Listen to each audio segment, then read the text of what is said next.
ইরানের সঙ্গে চলমান সংঘাতে ইসরায়েল তার ইতিহাসের সবচেয়ে ভারী হামলা সহ্য করেছে বলে সতর্ক করেছেন যুক্তরাষ্ট্রের এক জ্যেষ্ঠ কর্মকর্তা। তিনি বলেন, যুদ্ধ দীর্ঘস্থায়ী হলে ইসরায়েল পারমাণবিক অস্ত্র ব্যবহারের কথা বিবেচনা করতে পারে। খবর শাফাক নিউজের।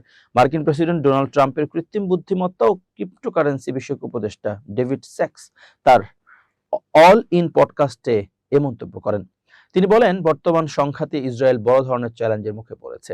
স্যাক্স আরো সতর্ক করে বলেন, যুদ্ধ দীর্ঘ হলে টানা হামলার কারণে ইসরায়েলের আকাশ প্রতিরক্ষা ব্যবস্থা একসময় দুর্বল হয়ে পড়তে পারে, যা দেশটির নিরাপত্তার জন্য বড় হুমকি তৈরি করবে।